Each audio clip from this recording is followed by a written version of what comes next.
Parábola dos talentos. Seguimos acompanhando Jesus neste momento crucial do seu ministério, Mateus 25, 14 a 30, onde vemos Jesus ensinando sobre o seu retorno. Semana passada estudamos a parábola das 10 virgens, e a ênfase dela é estar preparados para esse grande dia com a nossa fé em dia, com a nossa fé, nossa confiança em Jesus Cristo viva. Imediatamente depois daquela parábola, Jesus emendou com essa parábola lida hoje. E a ênfase desta parábola não é tanto a fé, é mais os frutos da fé. As duas coisas caminham juntas. Ou seja, o que nós devemos estar fazendo ao esperar pelo retorno de Jesus Cristo. Nesse sentido, gente, a parábola dos talentos é outro texto bíblico que aborda uma doutrina que é chamada pela igreja, qualquer igreja, de mordomia. Mordomia cristã, que é administração. Administração das coisas que Deus nos confiou. A Bíblia fala muito sobre isso. E esse chamado à mordomia, ele já começou no jardim do Éden, quando Deus criou Adão e Eva e disse para eles: trabalhem, cultivem, administrem tudo isso que eu coloco nas mãos de vocês. A parábola dos talentos também é uma espécie de uma foto reduzida de todo o momento histórico do Novo Testamento. Um homem se ausenta de seu país e confia os seus bens aos seus servos. Ela está falando de Jesus, que veio ao nosso encontro, viveu, morreu, ressuscitou e se ausentou deste país, por assim dizer, subindo aos céus, deixando nas nossas mãos, dos seus servos, todas as suas riquezas. E, no final, Jesus volta, como o homem da parábola volta. Então, a parábola, ela resume, de certa forma, todo o Novo Testamento, essa era que nós vivemos nela. Por isso que é uma parábola que fala, que tem como seu enredo o nosso momento histórico. Ela fala para a gente. Na parábola, gente, tem 3 servos, e os 3 servos, eles representam a todos. Estes servos recebem do seu chefe, do seu patrão, por assim dizer, um valor exorbitante para administrarem, enquanto que ele estará de viagem. E eu peço que você sublinhe na vossa Bíblia esse ponto aqui da generosidade desse homem. O texto diz que distribuiu talentos para cada um dos 3 servos, 5 para um, 2 para o outro e 1 para o outro. O texto diz que ele deu esses talentos de acordo à habilidade de cada um gerir. Ou seja, o Senhor conhece bem cada um dos seus servos. Ele sabe das possibilidades de cada um, ele sabe das capacidades de cada um, e ele distribui os talentos de uma forma pessoal, de uma forma justa e de uma forma sábia. O Senhor sabe quanto cada um pode receber para administrar. O Senhor não sufoca ninguém e ele também não subestima ninguém. Esse é o princípio conhecido da igualdade e da equidade aqui. Mas não se prendam tanto nesse detalhe. Foquem no principal. O principal é a generosidade desse homem. Para imaginar um pouco essa generosidade, prestem atenção no que esse homem confia aos seus servos. Talentos. Quando a gente ouve a palavra talentos hoje, a gente pensa em quê? Em dons, né? Em aptidões. Tocar teclado, surfar, pintar um quadro, cozinhar, trabalhar, consertar coisas, né? Aqui no Rio de Janeiro, a gente se lembra das noites de talentos, por exemplo, dos congressos de jovens, onde cada um demonstra uma aptidão bonita que tem, né? Tem série de televisão que também aborda essa questão dos talentos, né? Mas no Novo Testamento, quando ouvimos a palavra talentos, devemos pensar em outra coisa. No quê? Dinheiro, gente. Literalmente dinheiro. Porque talento na época de Jesus era uma palavra, um peso, uma referência para dinheiro, para Dinheiro mesmo, moeda. Muito dinheiro, na verdade. Calcula-se que 1 talento era o equivalente a 100 moedas de ouro, ou 6.000 denários. 1 talento seria o salário, um bom salário, de uma vida inteira de um trabalhador. A pessoa trabalharia um ano, a vida inteira, e no final da vida ganharia, a soma total daria 1 talento. Gente, foquem nisso. Foi um absurdo de dinheiro deixado, confiado por este Senhor aos seus servos. E vale dizer que numa parábola essa questão dos talentos é simbólico. Talento, o dinheiro aqui, talento é tudo na vida. São todas as riquezas, todos os bens, dinheiro inclusive, né, que Deus nos confia, como diz o credo apostólico, diária e abundantemente. O que acontece com cada um desses servos? Os 2 primeiros servos basicamente fizeram a mesma coisa. Eles trabalharam o dinheiro. Eles colocaram os recursos para serem usados e receberam retorno por isso. Dobraram o valor. E quando o Senhor retorna da viagem, fica feliz com eles, os recompensa, convidando-os a participarem da sua alegria. E confiando muito mais em suas mãos. É intrigante, sabe? Porque o Senhor diz que eles foram fiéis no pouco que receberam. Mas sabemos que não foi pouco, foi muito.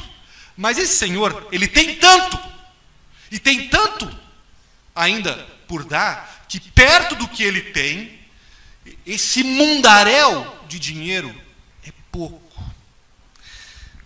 Isso é um jeito de Jesus nos permitir a criarmos expectativas de vida eterna com essa informação. E aí nós temos o terceiro servo, que tem uma atitude totalmente diferente, é o drama da parábola. Ele enterra o dinheiro que o Senhor lhe confiou, ele não trabalha com esse dinheiro, ele não movimenta, não administra, e quando o Senhor fica sabendo disso, fica extremamente decepcionado e o castiga severamente. Esse é o resumo da parábola dos talentos, uma parábola, de novo, que fala da nossa vida, de como nós administramos tudo o que o Senhor nos confia enquanto nós aguardamos o retorno de Jesus. E nós temos nessa parábola princípios muito conhecidos, que eu acho que vocês já conhecem. Eu vou destacar 2 desses princípios, talvez teria mais, mas temos um não tão conhecido, um não tão valorizado, que eu vou deixar por último, tá? Então, 2 princípios típicos sobre gerenciamento cristão e um atípico. 2 típicos e um atípico. O primeiro princípio típico dessa parábola sobre mordomia: pois o reino do céu será como um homem ausentando-se do país, chamou os seus servos e lhe confiou os seus bens. A parábola abre deixando claro quem é quem. E o que é que está acontecendo aqui? Um homem confia seus bens aos seus servos. Marquem o verbo confia, porque mostra de quem são os bens e qual é a relação aqui. Os servos recebem a missão de trabalhar com o dinheiro do seu senhor, eles ganham liberdade, uma liberdade bem ampla, para escolher a forma de fazer uso desse recurso. Mas há clareza num ponto: o dinheiro recebido tem dono. Tem dono. Eventuais lucros e prejuízos pertencem ao dono. Esse é um ponto essencial na administração da nossa vida no reino de Deus. O que nós temos em nossas mãos, os recursos, os bens, as dádivas, pertencem, na verdade, a Deus. Fomos confiados com estas coisas. Temos liberdades múltiplas, mas tudo tem um dono. E na parábola, esse não é o problema, se vocês notaram, né? Os servos, todos eles sabem bem desse princípio. Há clareza nesta parábola sobre esse princípio, de quem é o Senhor e quem é o servo aqui. Mas eu preciso abordar essa questão com vocês, meus queridos irmãos, porque os servos da parábola podem ter entendido esse princípio, mas eu desconfio que a gente não está entendendo. Ou custa entender, ou tem dificuldades aqui. Olhemos para nossas vidas um pouquinho, Dilane, Fabiola, façamos um inventário. Temos vida biológica, temos vida psicológica, temos vida emocional, temos vida profissional, temos vida social, temos dons, temos recursos, temos criatividade. Cada um de nós, depende de onde nasceu, como foi a vida, tem um certo tipo de privilégio, tem algum tipo de poder para viver. Temos recebido todo tipo de coisas. Reconhecemos que nós somos servos e não donos? Ou olhamos para as nossas posses, talentos, nossa inteligência como se nós fôssemos os donos? Se formos sinceros, meus queridos, vamos encontrar dentro da gente essa tendência de confundir aqui quem é quem. A Bíblia fala que essa atitude está no coração de cada ser humano. Servos agindo como senhores. Isso está dentro de nós e também é uma mensagem que a gente tem recebido da cultura, do mundo, aí fora. A mente é sua, o corpo é seu, os bens são seus, a educação é sua, o emprego é seu, a casa é sua, o dinheiro é seu. Estabeleça por isso suas próprias regras. Você é livre para decidir seus valores. Use e abuse do que tem, do jeito que você quiser. E aí, quando o mundo estimula algo que já é uma tendência nossa, um desejo nosso, aí o caos está armado. Só que isso soa perfeito para o nosso coração pecaminoso e pode até parecer normal na sociedade, mas é o oposto do que Jesus diz. Nosso coração e o mundo gritam: haja como dono. A Bíblia diz: você é um servo do Senhor Deus Altíssimo e Todo-Poderoso. Como temos agido como donos, ao invés de servos? Quando dizemos: eu decido como vou usar a minha carreira, como vou gerir minha sexualidade, eu decido como vou gastar o meu dinheiro. E a Bíblia nos confronta que tudo isso são presentes de Deus para serem geridos, não apropriados. Estamos agindo como donos e não como servos. Quando aproveitamos as vantagens e as oportunidades que tivemos na vida, né? Privilégio de ter estudado numa escola particular, privilégio de ter nascido num bairro legal, numa família abastada, privilégio de ter tido alguém que nos indicou para o emprego que nós temos hoje, ou que abriu alguma porta para nos alavancar profissionalmente. Quando nós tivemos todas estas coisas, e aí nós olhamos de cima para baixo, nariz empinado, para quem não teve as mesmas oportunidades, fingindo que tudo é meritocracia. Isso é um servo agindo como um dono. Quem pode dizer que está imune a isso? Eu não posso. Quem pode dizer que não tem agido assim? E por que nós fazemos isso? Eu digo para vocês, porque, de novo, há um impulso no nosso coração de acreditar que, se formos bem-sucedidos, é porque nós somos superiores. É porque somos especiais. É porque Deus olhou lá de cima para nós e disse: desce e arrasa. É porque merecemos, não porque os outros tiveram alguns obstáculos que nós não tivemos. Não tem nada a ver, a gente pensa, com estar no lugar certo, na hora certa, com as portas que outros abriram para a gente. Nada a ver com esse tipo de coisa. O meu sucesso é porque eu sou o cara. Eu fiz, eu cheguei onde cheguei, eu mereci. Servos agindo como donos. Vemos nas crianças o tempo todo. Não preciso da tua ajuda. Elas dizem isso para a gente, né? Bem pequenininho já começa, né? Não preciso, eu vou fazer sozinho. Não preciso de você. De onde vem isso? No fundo, é de uma ilusão lá dentro do nosso coração, uma ilusão de independência, uma ilusão de autossuficiência, onde nossa condição real é o contrário. É tudo contingente, dependemos de Deus, dependemos para acordar de manhã. Mas a gente não gosta de enxergar isso. E a Bíblia diz que está na nossa natureza, é um conflito primário que reprimimos. Por um lado, sabemos no fundo que somos servos, por outro lado, odiamos isso. Por um lado, sabemos que devemos a um dono, que precisamos devolver o que foi nos postos na mão, por outro lado, não queremos fazer, queremos manter o lucro, queremos ficar com o crédito. Não queremos admitir no fundo que tudo é dádiva.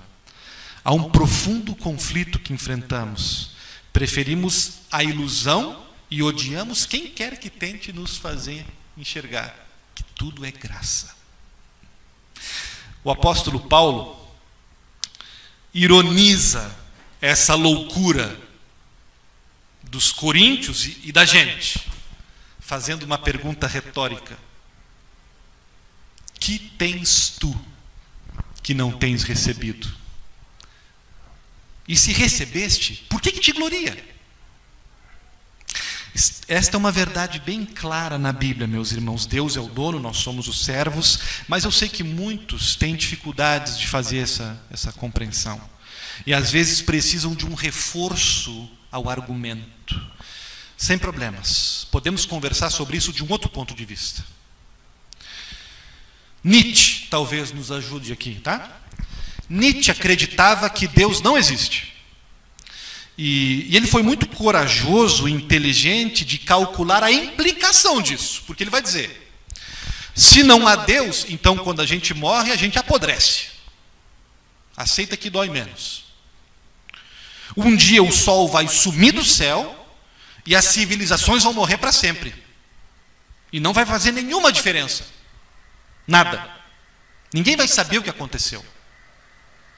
Não faz diferença nenhuma se Deus não existe, segundo Nietzsche, do jeito que a gente vive. Se vivemos com compaixão ou se fazemos parte de uma célula terrorista. Para Nietzsche, se Deus não existe, tudo dá igual.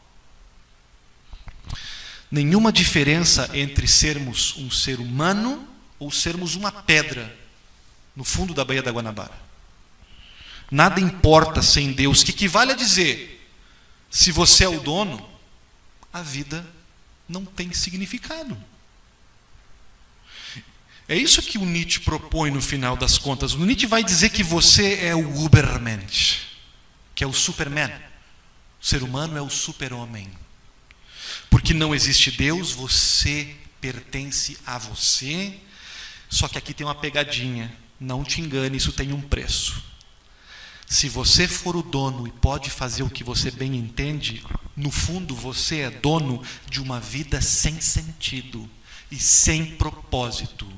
Bem-vindo ao reino que você governa, mas é um reino onde no fundo nada importa, nada permanece para sempre. Você já pensou, gente, sobre isso, sobre as implicações de uma vida onde você é o dono? Onde Deus não existe, ou então Ele existe, mas Ele não faz as reivindicações que Ele faz na palavra, que Ele é apenas uma marionete nas suas mãos. Gente, as implicações são trágicas. A maioria das pessoas que eu conheço que vive como dono não são corajosas como Nietzsche de fazer a reflexão e de entender que se elas vão viver como dono, preparem-se para viver uma vida vazia, em um país sem graça. Mas deveríamos refletir, deveríamos ser honestos, como o Nietzsche foi e fazer o que o Nietzsche fez. Se Deus não existe, se a gente quiser seguir esse caminho, a gente sabe que Ele existe. Mas se Deus não existe, então nós somos donos de uma história sem graça e que não vai permanecer e que vai passar quando a gente morrer. Vamos viver rico num país sem graça. Pense nisso. E se você já pensou, meu irmão, minha irmã, este é o incentivo que eu amorosamente quero dar para vocês. Vale a pena ser servo desse dono. Vale a pena acreditar e aceitar o senhorio de Deus para as nossas vidas. Essa é a decisão mais sábia que a gente pode tomar. Sabe por quê? Porque esse é um Senhor que não nos trata como um déspota. Esse é um Senhor que quando olha para a gente e a gente diz para Ele, eu sou teu, me usa, Ele não esfrega as mãos dizendo assim, agora eu vou fazer você suar, agora eu vou fazer você sofrer, agora eu vou tirar o couro de você. Não, ele diz: vem, meu filho, vem e vamos junto. Vem, eu sou o Senhor e sou teu pai. Vamos junto. E eu vou me doar para você. E eu vou encher tua vida de riquezas e bênçãos e dádivas. Eu vou te dar a minha glória. Deus merece, gente, que a gente se coloque como servo, que a gente se coloque nas suas mãos e aceite o seu senhorio sobre nós. Gente, segundo o ensinamento típico da Bíblia e típico também nessa parábola sobre o trabalho no reino de Deus, é a dimensão da prestação de contas. Sempre aparece. Já notaram? Sempre. Nem sempre colocamos atenção, mas sempre aparece: cristãos serão julgados. Como assim, pastor? Se somos salvos pela graça, pela fé e não por obras, não deveríamos ser isentos de julgamento? Ser poupados de qualquer avaliação? E a resposta é a seguinte: depende. Depende do que nós queremos dizer por julgamento. Porque, por um lado, Romanos 8 diz: agora já não há mais condenação para os que estão em Cristo Jesus. Não há condenação. Não há esse tipo de julgamento. Para nós batizados, renascidos e hoje conectados e caminhando com Jesus Cristo. E que bom, porque se nós fôssemos julgados pelos nossos pecados, estaríamos perdidos. Mas a Bíblia diz, Paulo diz, que Jesus passou por esse julgamento aqui. Ele encarou esse julgamento dos pecados por nós. E por isso já não tem mais julgamento de quem confia no perdão de Cristo. Mas esse mesmo apóstolo Paulo vai mostrar um outro lado da moeda, em vários textos, por exemplo, em 1 Coríntios 3, 12 a 15, onde ele fala para cristãos, para quem já está com Cristo, já tem o perdão de Cristo, e ele vai dizer assim, que o que o homem constrói com ouro, ou com prata, ou com palha, vai ser sim avaliado. Vai ter um dia de prestação de contas, onde nossas boas obras vão ser expostas, vão ser testadas e receber a devida recompensa que Deus vai dar, do jeito dele. Ele sabe o que fazer, na sua sabedoria. Do que o Paulo está falando? Do mesmo que Jesus na parábola. Aquilo que você está construindo com a sua vida, o que você está fazendo hoje, será avaliado. Não seremos julgados pelos nossos pecados, mas seremos sim avaliados no quesito frutos da fé, no quesito gerir o que Deus nos deu de dons, talentos, recursos, dinheiro. Estamos seguros como cristãos com respeito ao perdão dos nossos pecados e a nossa entrada no reino dos céus.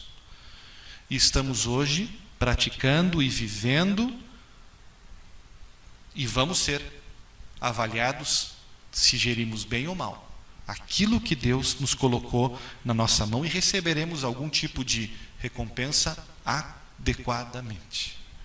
Na parábola, esse ponto ficou claro também para os 3 servos. Aqui não tem problema na parábola. Os 3 servos estão atentos e sabem que o homem vai voltar para o seu país, né? Haverá um dia de prestação de contas. Eles estavam esperando a avaliação. Outros textos não. Em outros textos tem gente que parece que fica meio assim, meio surpreendida com esse dia, né?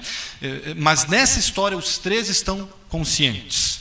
Existe um juízo. E algo a respeito desse juízo que nós vemos na parábola, mas também vemos em outros lugares da Bíblia, é o princípio de uma avaliação individualizada.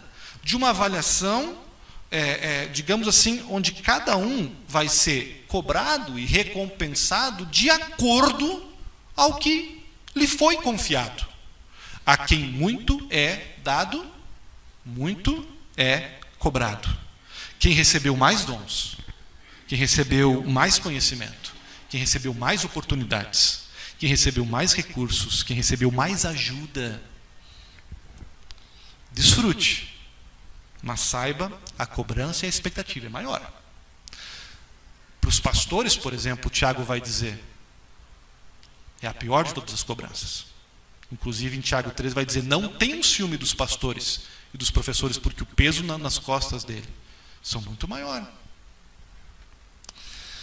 Esse ponto deve interessar muito para a nossa igreja aqui em Copacabana, porque nós temos aqui nesta igreja, eu conheço esse povo, muita gente que recebeu muito.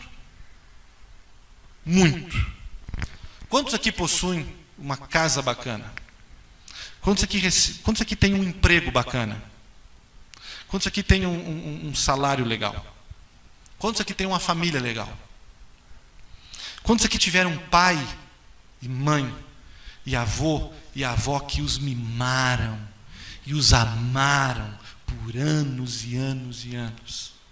Quantos aqui foram favorecidos, privilegiados na educação, com portas abertas na carreira?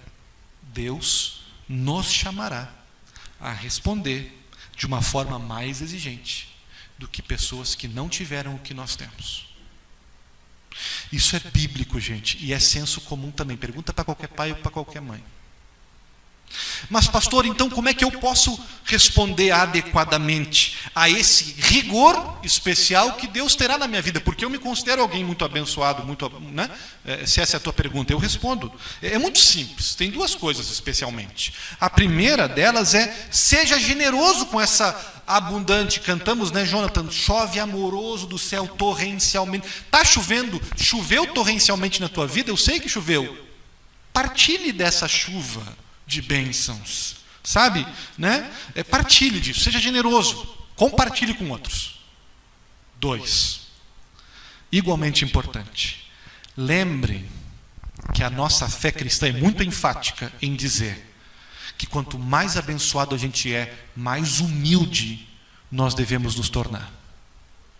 Em outros sistemas, em outras ideologias é diferente. Quanto mais abençoados, quanto mais brilhantes, quanto mais talentosos, quanto mais inteligentes, mais você pode dizer: olha para mim, bota o holofote em mim. Na fé cristã, isso é inadmissível. Na fé cristã, quanto mais abençoado, mais generoso e mais humilde. Por exemplo, irmãos aqui na igreja já receberam muito do ponto de vista espiritual. Já tiveram uma caminhada cristã bacana, cheia de oportunidades, né? Se você, que já cresceu bastante no conhecimento, na fé, no amor cristão, na vida cristã, na vida com, se você estiver do lado, aqui dentro ou fora daqui, de alguém, e essa pessoa falar uma coisa ignorante, tá? Revelando assim uma dificuldade que ela tem em algum ponto da doutrina ou algum ponto da conduta, uma dificuldade que ela tem talvez de controlar a língua dela, de controlar o acesso de raiva dela, de controlar um vício dela, uma fraqueza dela. E digamos que você já passou dessa fase, que você já teve essa experiência. O que se supõe que você deve fazer? Você deve ter paciência com essa pessoa que está mais fraca na fé. Você deve ser útil para essa pessoa. Você deve até se dar conta que Deus talvez possa estar muito mais agradado do pouco dela, que talvez esteja usando tudo que ela tem, do que do muito que você está fazendo, porque percentualmente é inferior. Muito cuidado, gente, né? Se você pode ofertar muito e está do lado de alguém que não está podendo ofertar, muito cuidado. Essa pessoa pode estar dando muito mais dentro do que ela tem do que você. Se seus filhos, sabe, se comportam bem, estou vendo alguns aqui hoje, estou encantado. Se os seus filhos, né, Jenny? Se os seus filhos se comportam bem em público, tá? E você chega na igreja e você vê outros pais cristãos que têm filhos que talvez não tenham o mesmo controle, ou o mesmo comportamento, a mesma, né? O que se supõe que você, pai de filhos bem comportados, faça? Dizer para o pastor: pastor, fala com essa galera, dá um jeito neles. É isso? Não. Guarde o seu incômodo para você. E se pergunte se você faz ideia do que aqueles outros pais que têm filhos com mais dificuldade estão passando na vida, as pressões que eles estão enfrentando, o tipo de criação que eles tiveram dos pais que eles tiveram lá atrás. Porque talvez eles estão fazendo mais com o que eles receberam do que você com o que você recebeu. Pense nisso, humildade. Cada um é de acordo ao que lhe foi confiado. Então, gente, haverá prestação de contas, nos preparemos. Alguns serão julgados com mais exigência, aceitemos isso.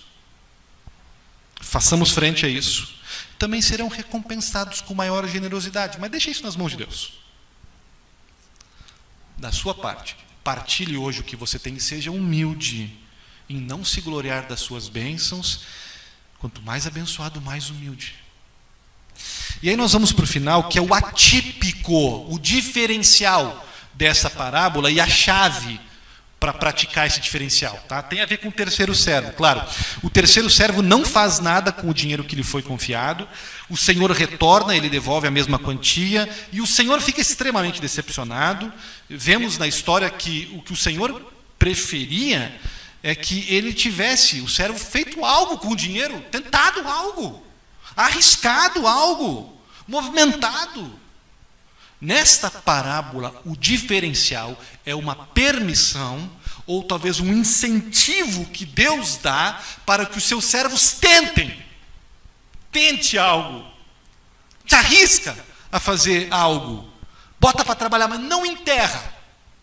Não enterra. Não acha que devolver a mesma quantia é suficiente, porque não é.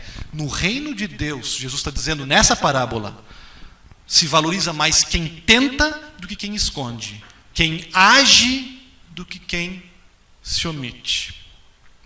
E por que o terceiro servo agiu assim? O texto responde, disse que ele teve medo.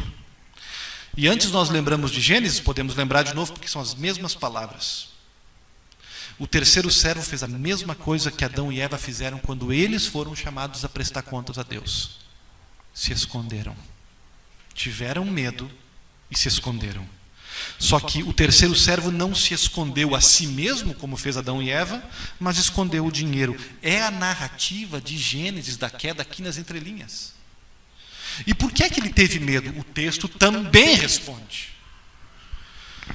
Diz que o servo teve medo porque conhecia o seu senhor, sabia como ele é. E aqui está a chave, o grande problema da parábola. Diz que ele conhecia o seu senhor, mas não conhecia. Percebam, ele não conhecia. Ele achava que conhecia. Ele tinha uma, na verdade, imagem errada do seu senhor. Ele estava imaginando, pensando no seu mestre, imaginando o seu mestre, o seu senhor, como se fosse ele, projetando a sua imagem em Deus. Ele estava acreditando que o Senhor lida com as pessoas do mesmo jeito que ele fazia. E é um engano que já prevenia o filósofo grego Xenófanes. Se vacas tiverem deuses, como esses deuses serão? Se perguntava Xenófanes. Parece uma pergunta boba, mas é uma pergunta séria, gente. Se cavalos, ele mesmo responde, se cavalos ou mulas ou leões tivessem mãos e pudessem desenhar com as suas mãos e realizar obras esculpindo semelhante aos homens, cavalos desenhariam deuses com cara de cavalo. E jumentos desenhariam deuses com um corpo e com a aparência de jumentos, vai dizer o Xenófanes. Porque há uma tendência universal de projetar para o céu o que nós somos. E esse engano, na verdade é uma idolatria, está prevista no Salmo 50, por exemplo, onde Deus vai dizer assim: você tem feito essas coisas e eu me calei. Você pensava que eu era igual a você, e agora eu vou responder a você, e vou botar para você as claras, como você está com um olhar errado sobre mim. E nesse engano do terceiro servo, ele chega ao ponto de ofender o seu senhor. Ele chama o seu senhor de severo, em grego escleros, de onde vem esclerosado. Não é doente físico, é esclerosado de coração, duro de sentimento. Ele acha que o seu Senhor é insensível, não possui amor, não tem afeto, é alguém difícil. Você nota o xingamento, porque esse é o pior xingamento que alguém pode dirigir a Deus. Confundi-lo como um patrão insensível, malvado, como alguém que não deixa nada passar batido, como alguém que não leva desaforo para casa, como alguém que não passa pano para ninguém. Eu sei, Senhor, que o Senhor é duro. E por causa disso eu tive medo. Eu achei melhor não mexer com esse dinheiro, eu enterrei. Ele achou que precisava fazer isso, mas ele se equivocou. O terceiro servo não conhecia o seu Senhor, mas nós conhecemos. O Senhor da história é gracioso, é rígido e é rico em benevolência e longanimidade. O Senhor da história é generoso.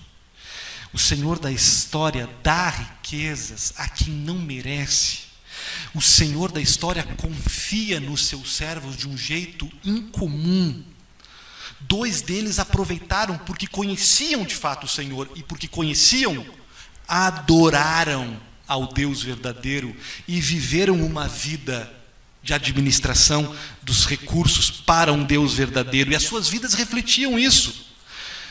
O terceiro servo disse que conhecia, mas não conhecia, mas nós conhecemos o nosso. Ele é aquele que entregou tudo, se expôs completamente, se comprometeu até o pescoço com a gente, foi até a cruz para realizar a nossa salvação. Ele é aquele que, quando vai de viagem, não nos deixa completamente sozinhos, desacompanhados, mas deixa o seu Espírito Santo ainda para nos abençoar muito mais ainda em cada incursão, em cada tentativa, em cada projeto. E esse Espírito Santo que o nosso Senhor deixa com a gente não infunde em nós um espírito de temor, mas um espírito de ousadia, amor e moderação. Por isso, gente, e é um ensinamento dessa parábola, tá? Nós podemos administrar nossos recursos com essa dose de arriscar, sabe? De ser extravagante, de caminhar a segunda milha, de não enterrar, de não viver assim, com medo, suscetível a tudo. A gente não precisa ser uma igreja que anda nas pontas dos pés, pisando em ovos, obcecada com evitar qualquer tipo de perigo, qualquer ameaça. De onde é que nós tiramos um cristianismo estilo gato pacato do He-Man? Com medo de tudo. Quem disse que necessitamos andar neuróticos atrás de uma autoestabilidade, de uma autopreservação? A parábola esta está recompensando quem se arrisca, quem bota para trabalhar as dádivas que Deus deu. A vida no reino, de acordo com essa parábola, é vivida com algo de coragem.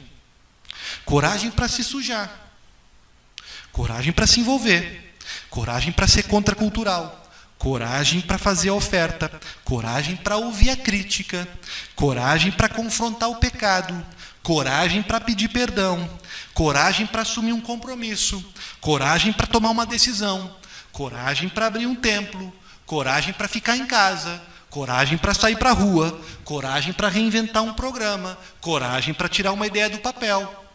Coragem. Essa parábola grita para a gente. Coragem. Aceitem o chamado a se arriscar, como Cristo se arriscou por nós. Abandonar as zonas de conforto. Não estou falando, não me entendam mal, a gente tem que sempre falar, explicar. Não estou falando de estupidez, né? Vocês estão me entendendo? Não estou falando de ser irresponsáveis. Outras parábolas abordarão esse ponto, não esta.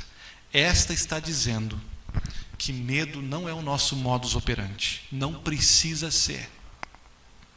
Porque nós estamos construindo e administrando com um Deus que tem uma relação inquebrantável com a gente. E aí nós temos licença desse Deus para nos desafiar nos nossos medos, para questionar os nossos melindres. Menos não é mais nessa parábola. Alguma coisa é melhor que nada. E, gente, nós luteranos temos isso na nossa raiz, gente. Martinho Lutero foi por esse caminho na sua interpretação da Bíblia. Quando ele explica os 10 mandamentos, ele foca no positivo, na tentativa de fazer o certo, e não na preocupação de fazer o errado. Ele fala da preocupação de fazer o errado. Martinho Lutero explica em cada mandamento o lado negativo, o que o mandamento proíbe, mas o foco dele é o positivo, é ver em cada mandamento oportunidades de boas obras, de fazer algo, de tentar algo, né? O mandamento, por exemplo, segundo Martinho Lutero, de não tomar em vão o nome do Senhor, se abre para uma vida de oração. O mandamento, por exemplo, de não cometer adultério, nasce para Lutero no nosso carinho com a esposa, em ser um bom esposo, em ser proativo em casa com o nosso marido. Lutero vê o lado positivo de fazer, de tentar algo. E Bonhoeffer, que foi um outro pastor luterano, chegou interpretando Lutero, vai chegar a dizer assim, entendendo bem, que a vida cristã, de acordo à Bíblia, de acordo à teologia luterana, de acordo a essa parábola, a vida cristã, ela é vivida com mais coragem de agir do que medo de pecar. Esse é o diferencial dessa parábola. E a chave para viver isso é conhecermos o nosso Mestre, o nosso Senhor. Ele não é esclerosado, Ele é amoroso. Ele nos persegue com a graça. Parábola dos talentos, meus irmãos. Deus é o dono, somos servos. Haverá prestação de contas, mas tenha certeza que para você será um dia de alegria, de recompensas. E vamos lá, gente. Mãos à obra, sem medo de ser feliz. Amém.